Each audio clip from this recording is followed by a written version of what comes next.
For our third model, we've got the flex model of blended learning. And for this one, take a look at the definition, and then we'll come back and talk about it as well.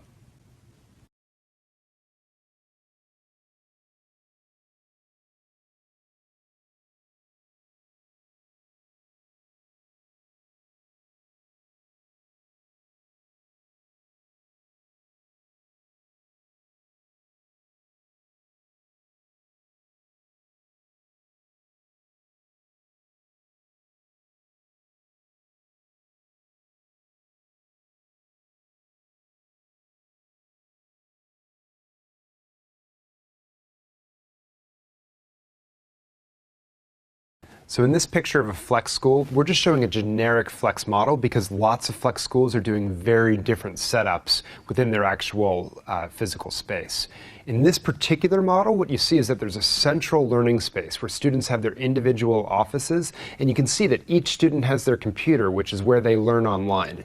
Now, around the perimeter of this central space are where there's lots of breakout rooms. You see the breakout rooms where students can work in small groups. You see a breakout room where students can go for their science instruction and actually do their lab work. You see a social area down at the bottom, and this is where students can jump in, sort of like a cafe, and actually learn with other peers when it suits their purpose. And the big idea, right, is that students are moving flexibly through these different modalities based on what they need when they need it. So in a flex model, the big idea is that it differs from a rotation because students aren't constrained to spend a certain amount of time in any given learning activity. Instead, every student in essence has a customized playlist for what they need when they need it. We have a great protagonist to showcase the flex model that both of us are really excited about, called Summit Public Schools. So Summit was founded in 2003 by Diane Tavener, and we're going to be visiting their Denali campus in Sunnyvale, California.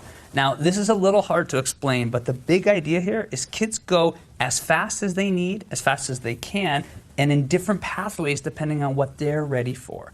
So think of it as a long playlist that's cultivated by the teachers for the students. At the beginning of a unit, a student takes a mastery quiz to see what they need to know. And if they already know this material, they can go right over into the testing room, take the assessment, and show mastery. But assuming they don't, they work through this playlist.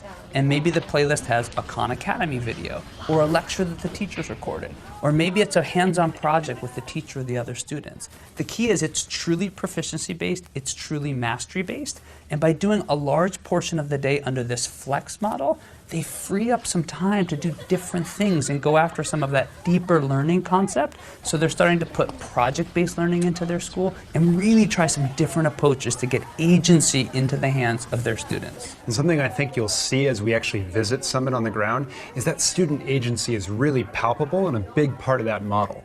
But why don't you tell us about who they're actually serving in these schools and how they've done? Great. So Summit has 6 campuses throughout the Bay Area currently and is expanding. They have a really nice mix across income levels with some low income, middle income, and some higher income students as well.